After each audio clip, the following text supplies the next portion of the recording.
Building Men is brought to you by Finish the Race Apparel, FTRapparel.com, the creators of all things Building Men, and by Become Stronger Industries, become-stronger.com, the creators of handmade steel maces, hammers, and other badass equipment.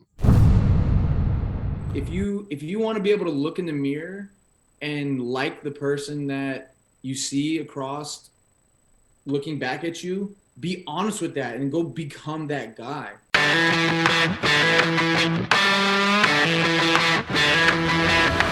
You're listening to the Building Men podcast with Dennis and Anthony Miralda, brothers on a mission to help you become the strongest version of yourself, mentally, spiritually, emotionally, and physically. Good morning, brother. Good morning. How's it going, man? It's going good. Good. What a weekend of football.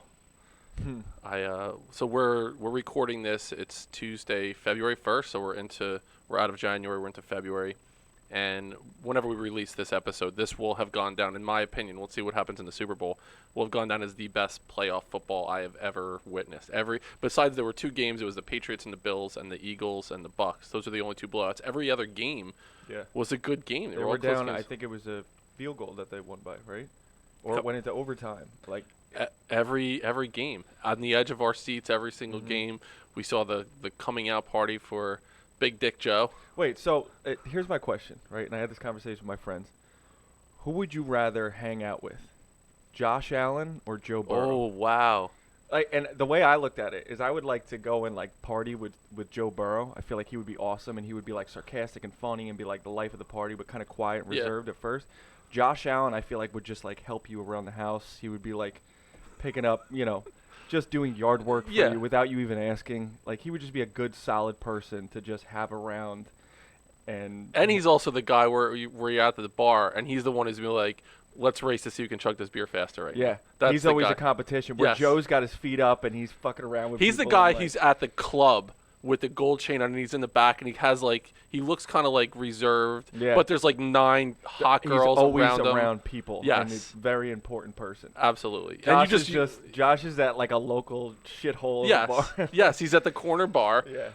At the light is blinking on in the background. They sell condoms in the men's room of the bar. Dispensary that they got. Absolutely. Yeah, I'll tell you what. I posted up on Instagram after the Chiefs played the Bills. I said I would be fine with playing best of 7 or best of 3. These guys just let it go. Or I would pay to watch Mahomes versus Allen in anything.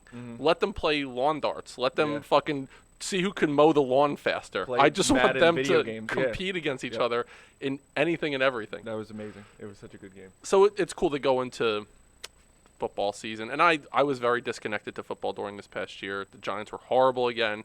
And I didn't let it be driving my Sundays anymore. For such a long time, it was I needed on Sundays. I had a whole routine, but watching football and drinking 10 beers every Sunday that was part of that routine, and I got away from it this year, which I'm glad I did. It helped my mental state. And it's we need to find that balance. A lot of people are no, I don't watch sports, it's so stupid. You're watching other people play a game. But it also gets you out of this. It brings people together. Yes. And as long as you're not holding on to it for the rest of the week and it's ruining your day and you're bringing you anxiety and stress like it was for me, then it's good. Then it's healthy, right? But you need to find that balance. You do. And what it did was it brought people together. We just mentioned Joe Burrow has done more for the country than Joe Biden has right now. Yeah. Not going to be politically affiliated here with this, but he really got a whole bunch of people that are on this bandwagon. This young guy who's leading a team who overcame tremendous odds. He had tore his ACL last year. This is not a sports show. We talk about sports now and again. But part of what we're doing today is bringing in our guest right now. His name is Dustin Elliott. He's a divorced men's coach. He's someone who I have met recently through the space on Instagram. We did an Instagram Live together, and he and I have jumped on a couple Zoom meetings together to shoot the shit and say, is there any synergy between what you're doing with men, what I'm doing, what we're doing with men, see if we could help some people out. And he did play football at a high level, so I'll use that as a segue to bring in our guest. Dustin Elliott, what's up, my man? What's up? How are you? Good, brother. Good to see you. Likewise. Thank you for having me.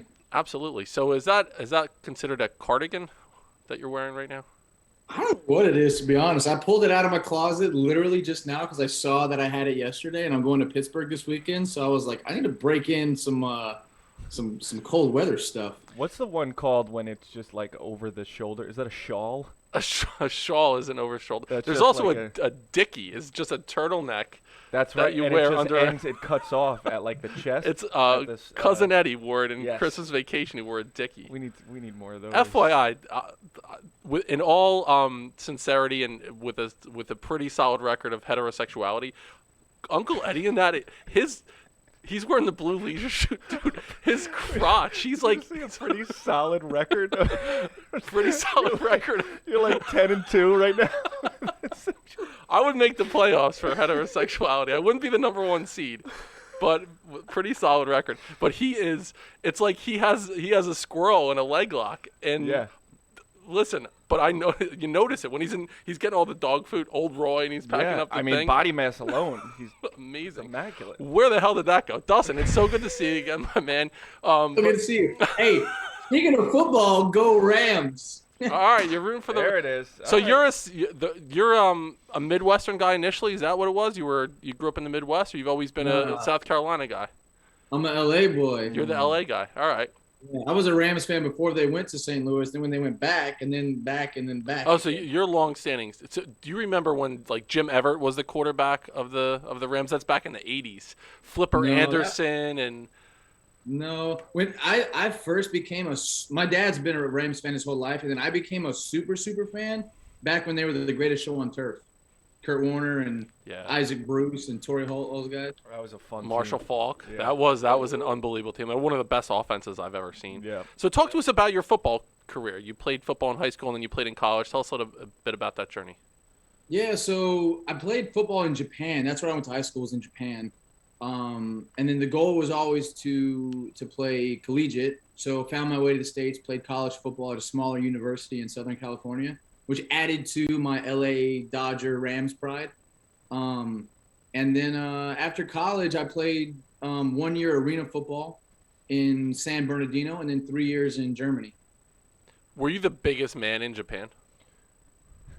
No, my brother. Was he? Because you're a big dude. You're a big guy. Yeah, we are. I mean, we always towered. It's so funny. So there was this huge concert that our family was at, and they took pictures because like Oprah was there and like all these like huge names were there. And they literally had pictures like looking at the stage, and you could see my dad and my brother's head amongst this like sea of black hair. Like, and then there's like my dad and my brother like poking out in the middle. It's so funny. That's tremendous. How did you end up in Japan? So my dad was a teacher for the Department of Defense schools. And so I grew up overseas my entire life. We lived in Panama all through my elementary school, and then we moved to Japan because they closed all the bases in Panama. So I grew up overseas completely. I moved to the States for college when I was like 18, 19, whenever that was. Culturally growing up in Japan and then playing football in that country, what was one of the biggest culture shocks for you being over there during that time? That's a great question. And to be honest, because I grew up overseas, like I was born in Greece too. So I don't get culture shock. I'll be honest with you. The most culture shock experience I ever had was when I was in the United States for the first time living here in Minnesota, and I was in the Mall of America, and I heard everybody speaking English, and I realized everyone could understand what I was saying. And like in that moment, it was like, oh my gosh, everyone can understand me. And I can understand everyone else. Because like when you're in another country and everyone's speaking another language, unless you're fluent, it's just white noise. Are you bilingual? Are you multilingual? Yeah, I'm not fluent, but I can speak Spanish, German, and Italian. Not like fluently, but enough. So could you say in another language that guy's packing heat in his crotch? Do you have that? No. Do you have that ability to It say never that? really came up. That wasn't the first thing he wanted to learn when he usually hello, how are you? Yeah. How did that never come up in conversation? It's I'm so totally weird. baffled right now. How that never came up in conversation. Every once in a while, the show goes off the rails. This is one of those moments, and we're going to ride the wave here.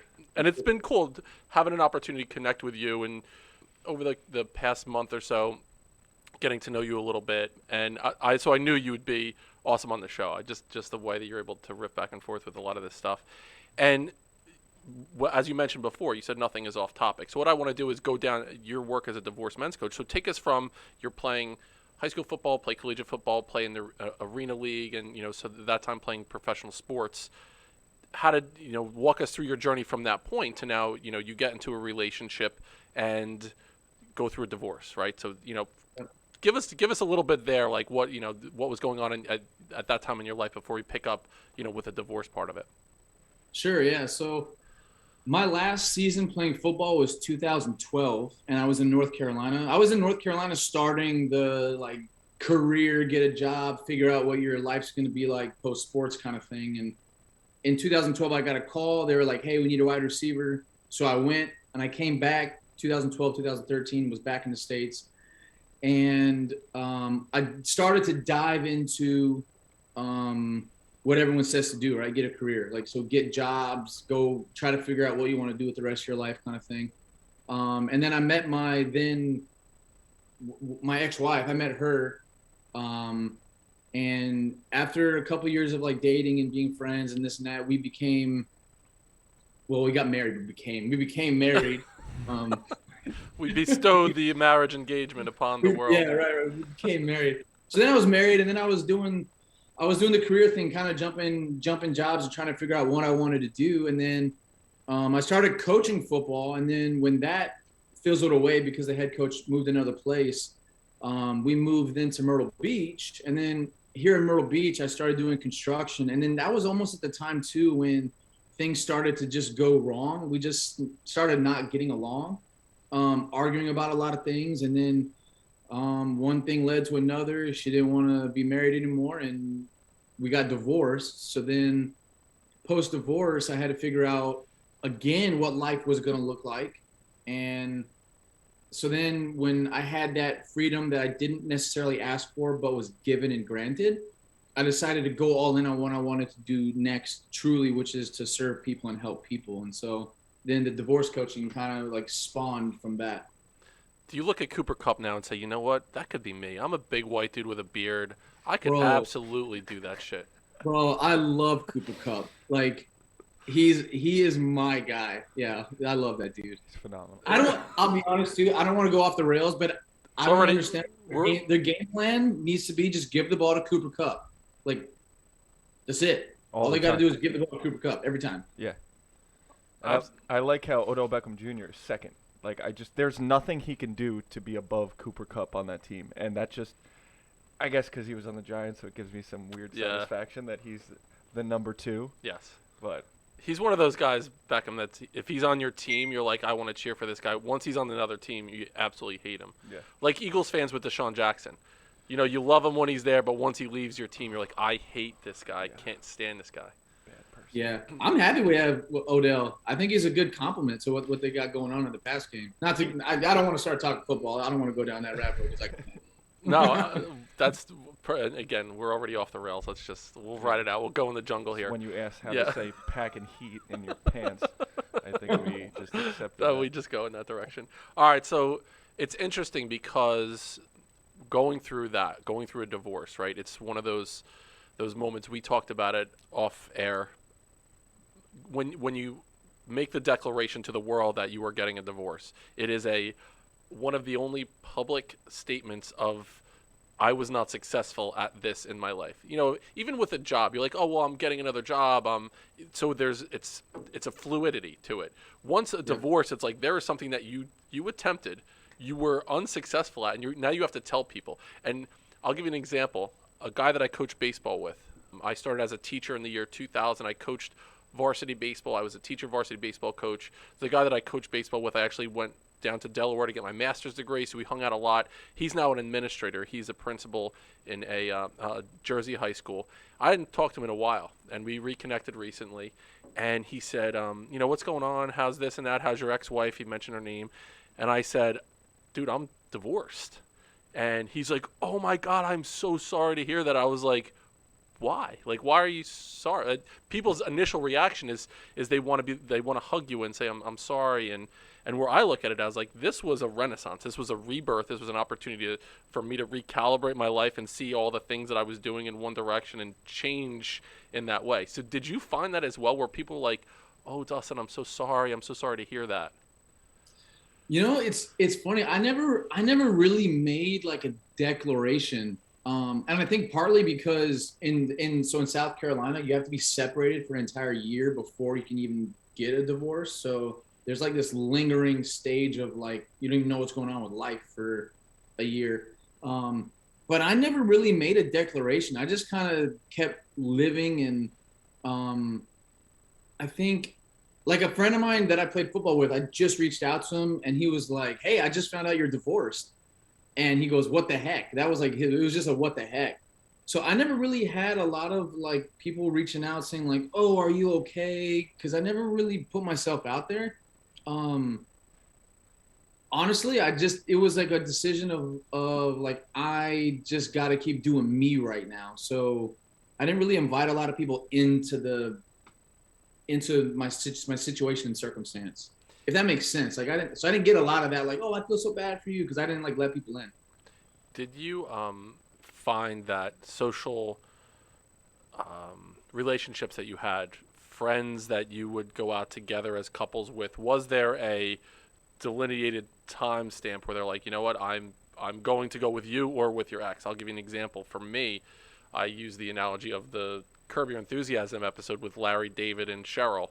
And, you know, after they decide to get a divorce, their friends were like, Jeff is like, listen, we're going with Cheryl. And then, like, Marty Funkhauser was like, we've decided to go with Cheryl. So for my friend group, there was, while it wasn't a declaration, I noticed right away that they went with Cheryl. That the friend group where we would hang out husband and wife and kids together, they went with my ex. They were like, now I'm like, all right, I thought we were all friends. Doesn't it almost make you feel grateful, though? Like, wow, so you weren't in this for me, you were in this for the dynamic. Yeah, the two of us together, and it was easy. Or your wife was the one who was driving this, and you just tagged along, and so we had to be quote unquote friends. Yeah, absolutely. And there's only been a couple guy friends that I've had. It's been very surface level. Like every once in a while, I'll get involved in a group text. We're like, hey, if anybody wants to come over for something, but it's very surface level. So I definitely felt initially there was a void in my life of, wait, I was in this friendship for a long period of time, and now no one cares to ask how I'm doing or anything like that. But then, like you mentioned, Anthony, there is that point. Like, you know what? Maybe that's a good thing. You know, these relationships were more surface level. A couple guys have reached out to me, and I value them for doing so. But did you find that same idea? Did you find that same situation? Yeah, it's funny because as I'm hearing it, I'm like, man, I wish I could agree. But I like, so we had when we were in North Carolina, we have an amazing group of friends there. Like it was like literally friends. Like everyone just did everything together all the time. And then when we moved to South Carolina, to be honest, I didn't like create a group of friends for myself. It was really just being around her family most of the time. So we know how that went. Yeah. But then no, like our friend groups in North Carolina, no, it was like the guys all supported me, and I think the girls supported them, and everyone kept a very neutral place. So like even when I was around all the other wives and women or whatever, like it never felt weird. It never felt anything. So, but this is why I think divorce is so interesting. Not interesting. It's interesting because everyone's experience is different. Like my experience it wasn't crazy. It wasn't harsh. Like she said that she wanted to get a divorce. I said, fine, like you do all the paperwork, you do everything. She did do everything. I didn't do crap because I didn't want it. So I was like, I'm not going to put any effort into this. Like you do everything. And she did. And I don't pay any money. I probably had the smoothest, easiest experience of most people. So I don't know. And it's hard to compare too, because everything's different. And I think I've just been super blessed to surround myself with the right people. I'm pretty selective to only be around people that I know are in it to add value to each other. You know what I mean? And if I sense like superficial surface level stuff, I don't really spend time with those kinds of people.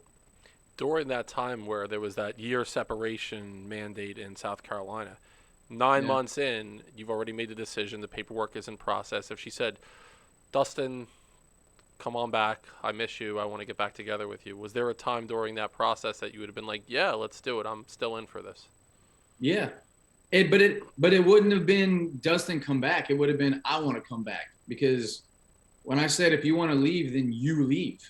Like, I'm staying where I'm staying. I'm not leaving the house. You leave. Like I literally, like, she wanted it all. So I was like, you take all the action. So, but yes, I would have. If she would have said, I want to come back. Yeah, sure. Come on back. Let's figure it out.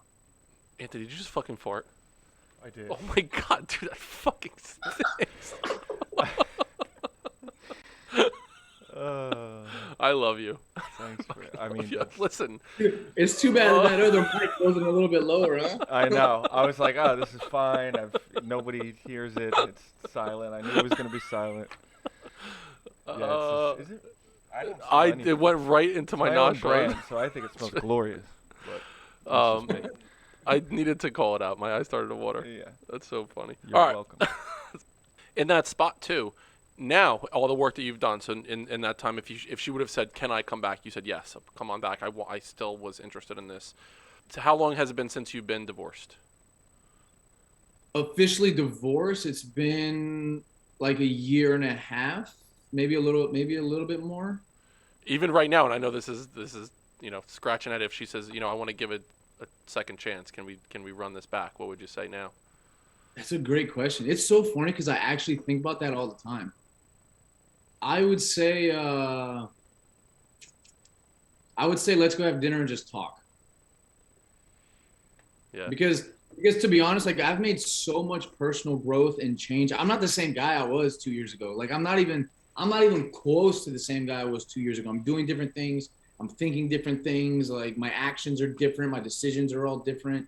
So, to be honest, it's funny. I was having a conversation with my mom about this, and she was like, I don't even know if she would want you the way that you are now because of how I think and how I live my life.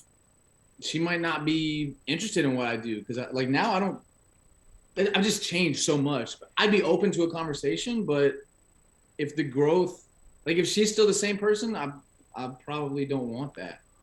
It's interesting. I had the conversation with my girlfriend Julie within the last 24 hours even. As situations come up and you have to challenge your previous thinking. So the way that I would have reacted as someone who was married, someone who was in that relationship, was totally different than how I'm reacting now to situations. But I needed to go through it first, and I needed to see the way that I reacted, take a step back and say, I don't like that person. I don't like the way that he reacted in that situation. It was very passive. It was very weak. But because that's how I had been conditioned for such a long time in that marriage. Now I am a totally different person, and I recognize it. And I thought about it today, even really with a sense of pride. And I've come a long way in the last 2 years. I really have, and it's such a cool thing to experience. It's a rebirth. It's an opportunity. So when somebody said to me, "I'm so sorry that you're going through this," I said, "Don't cry for that. That's that marriage had ended now. I have 3 unbelievable kids as a part of it. The experience led me to who I am right now, and I'm really happy with the person I see." So I appreciate you saying that because it's tough to think about that. I would say I wouldn't take a dinner right now. I wouldn't be interested in that whatsoever. What was like the process like for you? Like, how long was it after the realization that the divorce is real, it's happening, and you starting to dive into some self-development and like, I'm going to tackle these things that, you're passionate about right now? Yeah, that's a good question, man. And Dennis and I have talked about this a little bit too, is during that separation and even a little bit like right after the divorce happened, I was in that dark road. I was in that dark place where I was drinking a lot. I was like going to strip clubs. I was like driving drunk. I almost got a DUI. Like, I was doing things that are outside of my typical character. And it wasn't until I woke up one day and realized, like, yo, you need to start living your life and not going down this road of dying, because you have so much more to give. And it was I would say a few months after the actual divorce that I made the decision to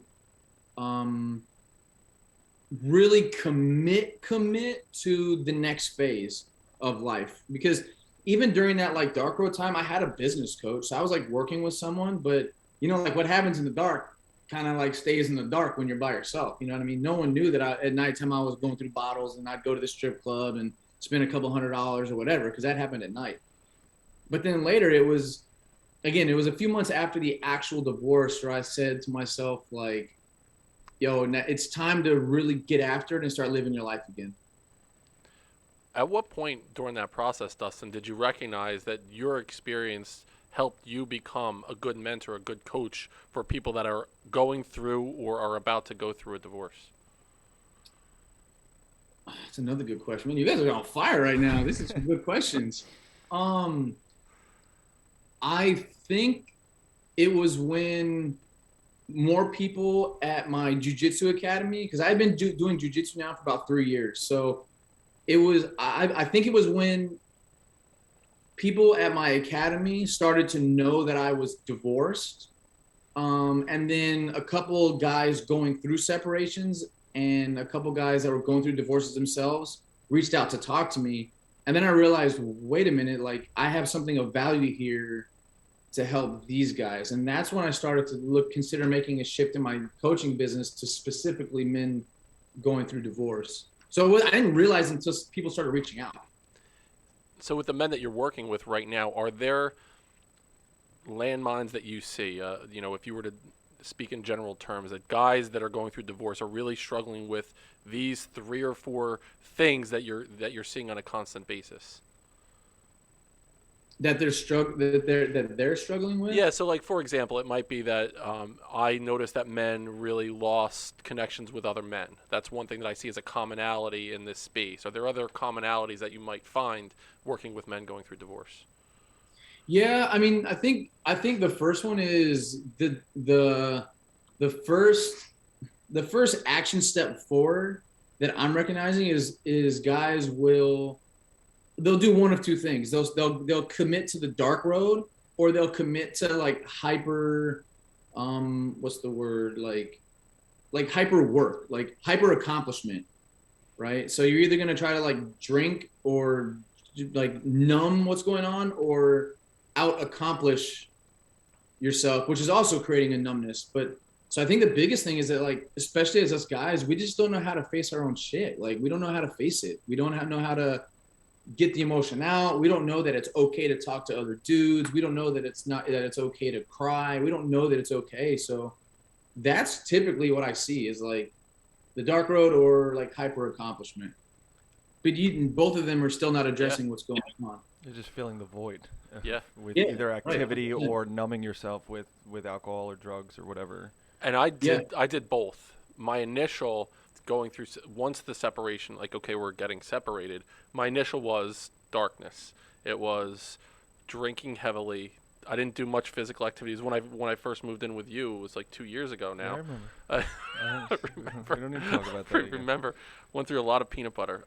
And it was, woe is me, self-pity, self-deprecating, a ton of drinking, overeating. I packed on the LBs and sat in the darkness. And then quarantine happens to where then it became worse. And there was no connection outside. And I really went into a dark spot. But then went totally in the opposite direction. There was a moment of clarity. And I was like, I see where this is heading. If I keep going down this path, this is self-destruction. This is really, really bad. I saw where it was heading and how my mind was.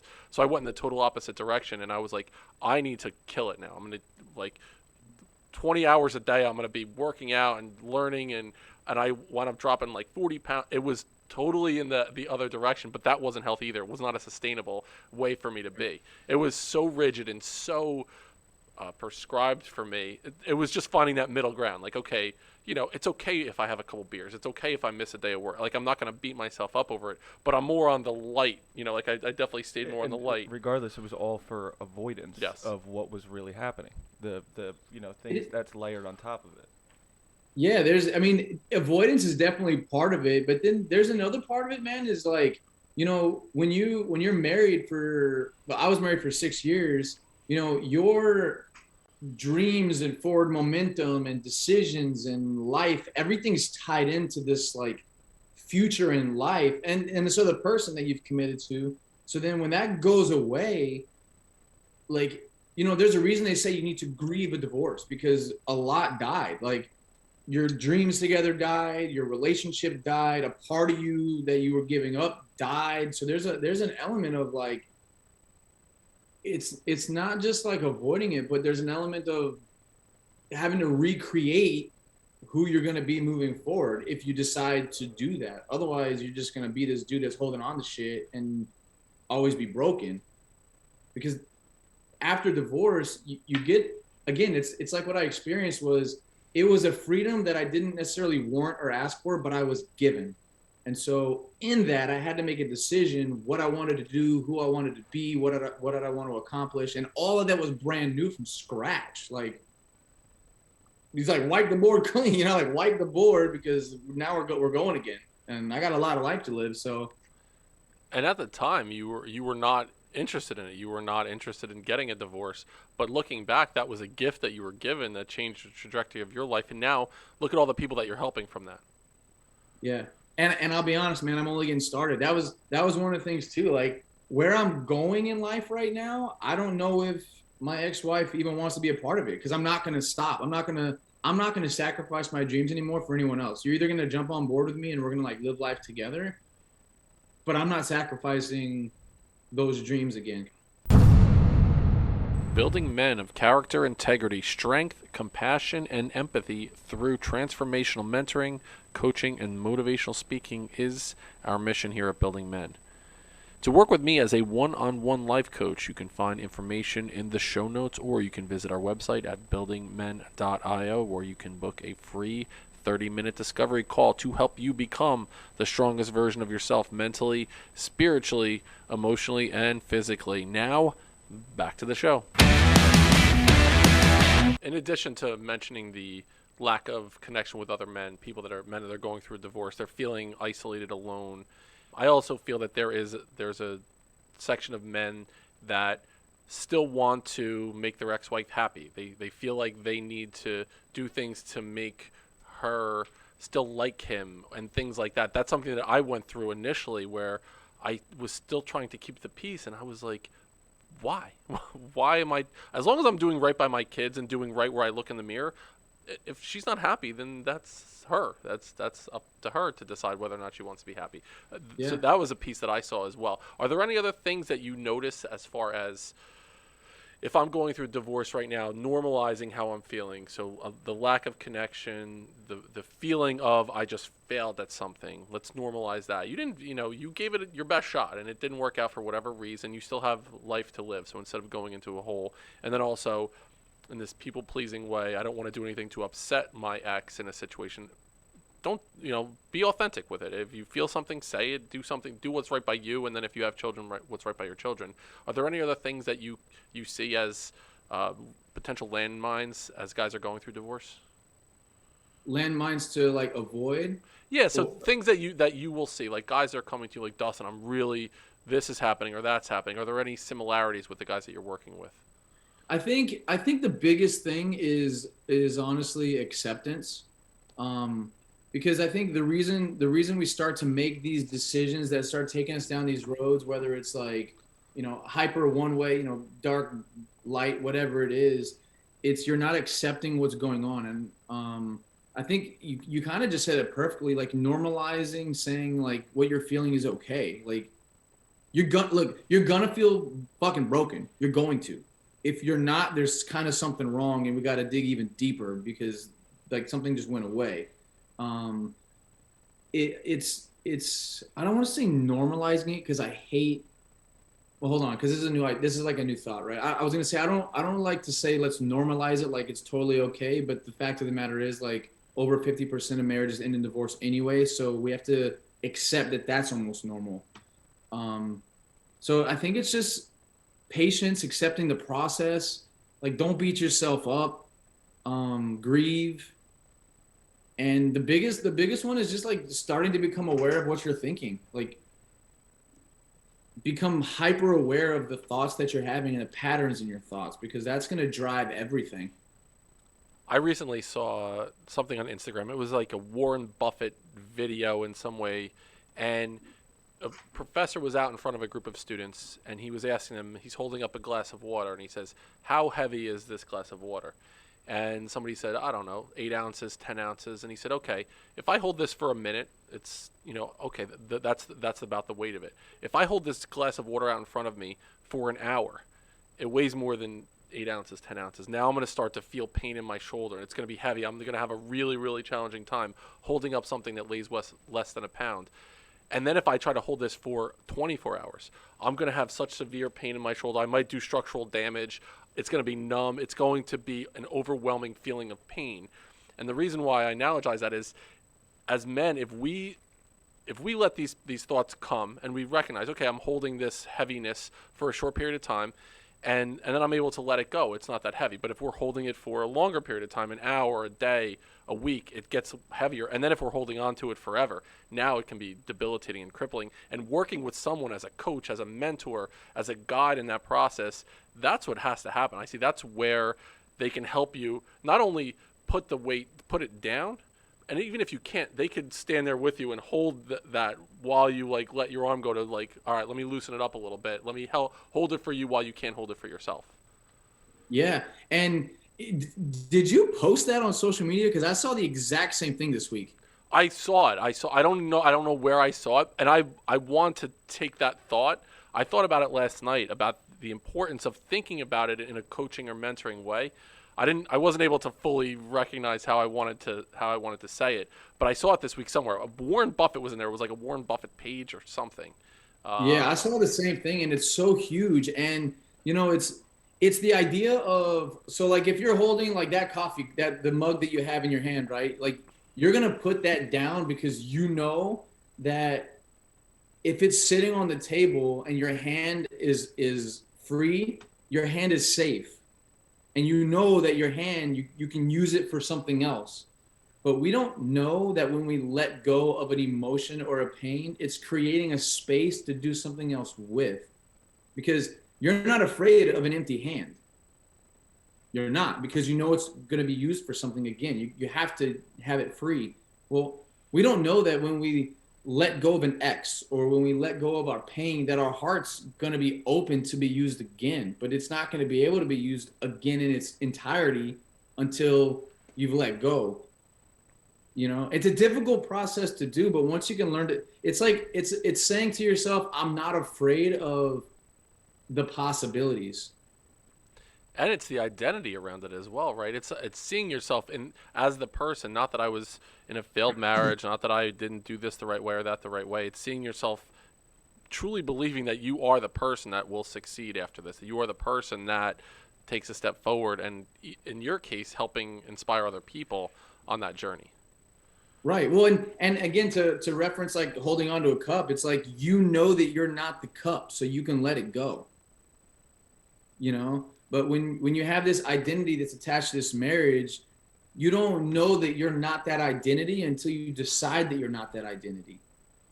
Because you get to create your own story. You get to create your own identity. You get to create all these things. So it's wrestling with the intangibles is more difficult, especially as guys, because we're not open to wrestle with them.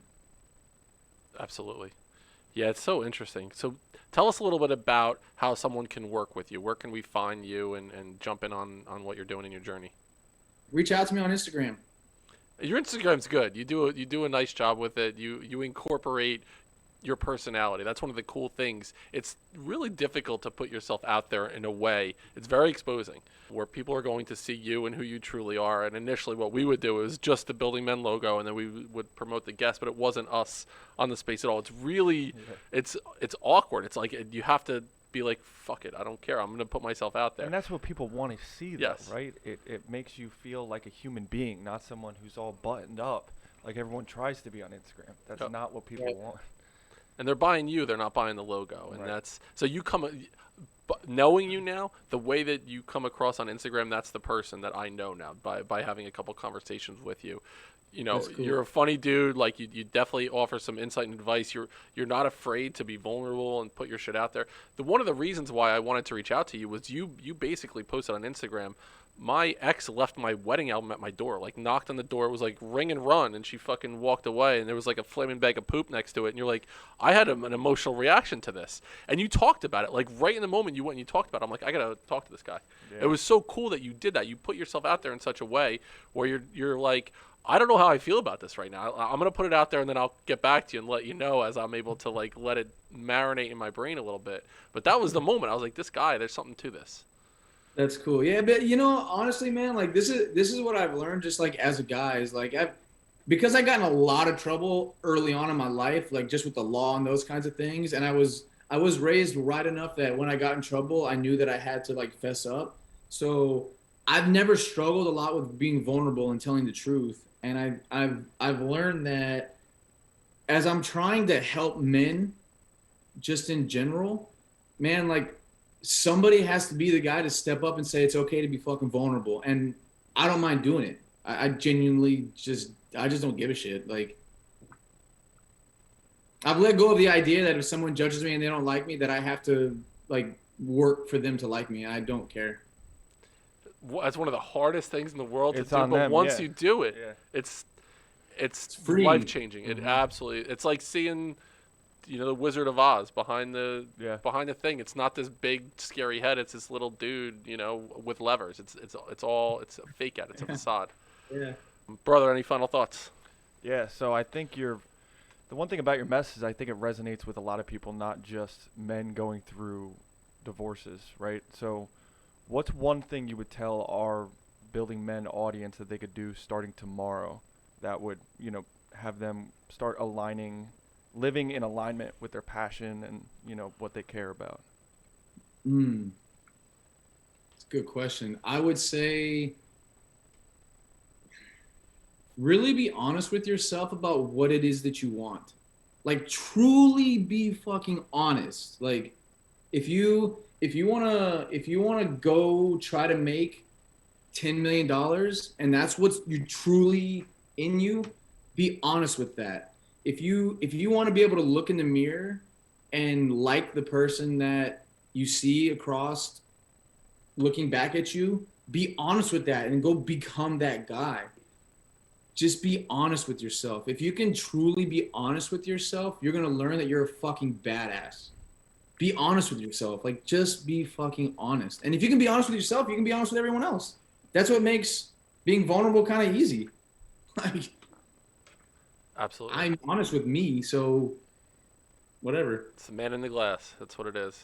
It's as long as you're cool with the guy looking back from the mirror from you, that's where it all starts with.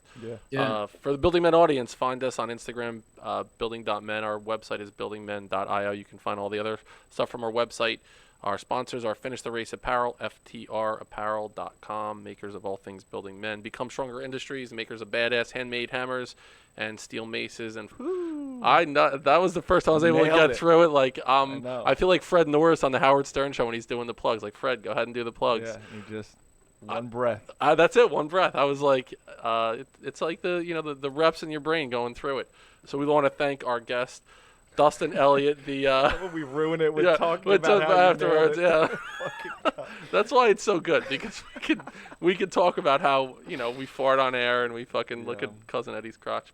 Thank Dustin Elliott, our guest today, Divorce Men's Coach. Reach out to him on Instagram. We'll put all the things in the show notes. He's also the second tallest man in the history of Japanese high school. So thank you so much for being on the show, Dustin. Go one step further than you thought you could go. We'll see you next time on Building Men.